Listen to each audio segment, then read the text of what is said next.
Hey, what's up, everybody? This is Charles Sabanson, and welcome you guys to another episode of the Dreamers Pro Show. We cover everything from sports, hot topics, classic debates, entertainment, and we give you guys a fresh perspective on things and how we see them. And folks, we got a hell of a show in store for y'all today. Before we get into it, please make sure you like the video and sub to the channel. Also, if you're not a part of our membership, please make sure you join the Dreamers Pro membership. We got that pinned in the comments below. Let's get into today's topic. Okay, let's get into today's topic. So yesterday, there was some games in the NBA, and there was a particular game that piqued my interest, which was the game between the Los Angeles Lakers and the Los Angeles Clippers. Now, as you guys know, this used to be like kind of a rivalry, a few years ago. It was the big thing of Battle of LA and all that, but that quickly died down. The Clippers didn't live up to their part of the bargain. The Lakers went on to win a championship in 2020, and that was that. Ever since then, the Clippers have just been plagued with one injury after the other, and the main person that's been injured the most has been their best player, in Kawhi Leonard. And this season had been no different. He actually got off to a very slow start this season. Thus far, I think Kawhi Leonard has only played a handful of games since he's been back from his injury.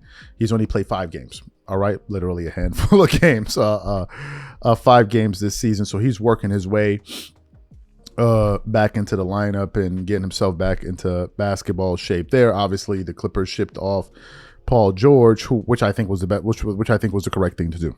When Paul George was sitting there asking for I think a supermax max extension and a no trade clause. Think about it. Paul George wanted a no trade clause. Paul George. And then the Philadelphia 76ers were stupid enough to pay the guy $200 million.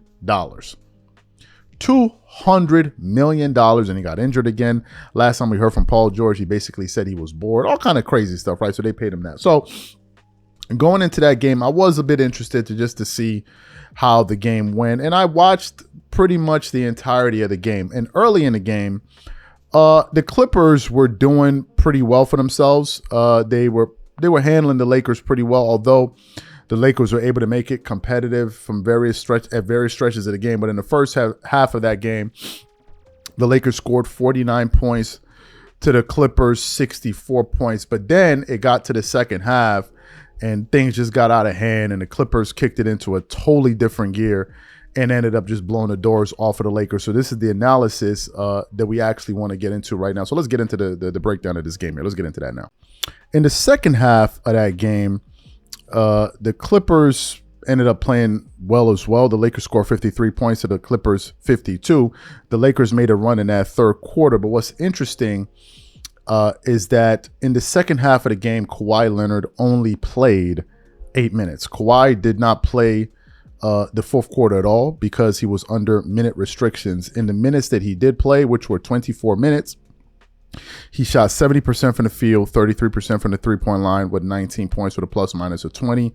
Other players chipped in, like Derrick Jones Jr. He chipped in. He had a 3 as well. Ivica Zubac was big. He had 21 points and 19 rebounds. He wasn't playing around. Norman Powell, who's like the Clippers' probably number one go-to guy in the absence of Kawhi Leonard. He was the guy that they feed the ball a lot to. He did well. He had 22 points in the game. James Harden again had 21. 21 and 12 assists, although Harden did have 5 turnovers. If you look at the side of the Lakers, Rui Hachimura had 19 points. LeBron had 25 points in 35 minutes. AD has 16 points and 10 rebounds in 36 minutes. Max Christie had 10. He actually played well. I was watching the game. He was making some defensive plays out there, and the Lakers seemed to be pretty high on him. And Austin Reeves also did his thing with Dalton Connect, who had 10 points as well. But overall, the effort from the Lakers simply wasn't good enough. Now, I want to read a little bit of the post-game analysis from a Fadeaway World article that we got yesterday, and it has the following headline. It says, "Instant analysis, Lakers get embarrassed by Clippers in crucial Western Conference battle." It continues on. The Los Angeles Clippers christened the Intuit Dome with their first game and first win over the Los Angeles Lakers, defeating them 115 to 110. Let me look at the box score. That's absolutely wrong. The box score was 116 to 102. I don't know what the hell they're talking about. The Clippers' Norman Powell led on the scoring front as he put up 22 points, 4 rebounds and assists. James Harden also had a strong showing with 21 points, 12 assists, and a steal. Kawhi Leonard played just 24 minutes, but put up his best performance of the season with 19 points, The Lakers can't protect the ball. It says during tonight's game, the Lakers turned the ball over 15 times. It was truly embarrassing. It was truly embarrassing performance by the team that showed that they could not protect the ball against strong competition. It was a terrible showing and pointed out a key flaw in the team that JJ Redick has yet to address. LeBron James and Austin Reeves were the primary offenders as they both turned the ball over 5 times each. Two players comprising of 66% of the entire team's turnovers count is ridiculous, no matter how much they have the ball in their hands. Anthony Davis was not far behind, and he had 3 turnovers of his own. Then the article then moves forward. 3-point shooting cost the Lakers. Again, the Lakers shot 9 of 27 from beyond the arc, making just 33% of their attempts.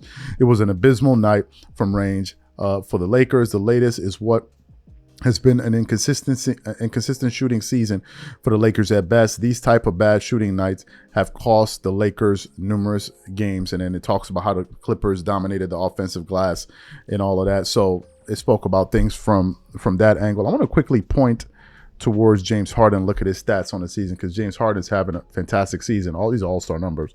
He's averaging 21 points a game, 5.8 rebounds, and 8.1 assists. So James Harden is putting up fantastic numbers there. But let's get into the nitty-gritty of what's going on here. The facts of the matter are the following. Look, the Clippers are actually a better defensive team this year, and a lot of that has to be attributed to the addition of Jeff Van Gundy to the bench.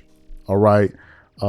Defense has just not been one of the things the Clippers have been good at over the last few seasons. Ironically, even having Paul George and Kawhi Leonard, one would think that it would be good, but as a matter of fact, it wasn't. This year, they're ranked number 3 in their defensive rate.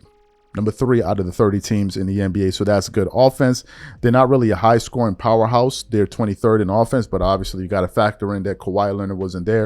And if you watched that game yesterday, his presence on the floor really drew a lot of double teams, created a lot of tension, which means that it made it easier for those other guys to kind of thrive in the offense. So I expect their offense to pick up towards the second half of the season there. But one thing that they've been able to figure out early on in the season was ensuring that they have a good defense, because that's what you're going to need, right? You're going to need your defense even when your offense isn't clicking for you. On the side of the Lakers, however, I came across some post-game comments from LeBron James, who was essentially saying that, look, LeBron sounded like, not as if he was waving the white flag, but he sounded as if he was already kind of, it seems like LeBron has made it up in his mind that the only way to solve the Lakers' problems is, again, they need to go out there and try to make some more trades. That's the sense that I got listening to LeBron, reading what LeBron said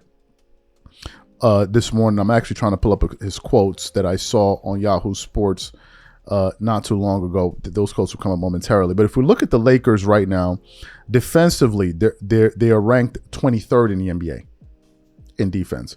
Offensively, they're ranked 13th, but defensively, they're ranked 23rd. That's not good.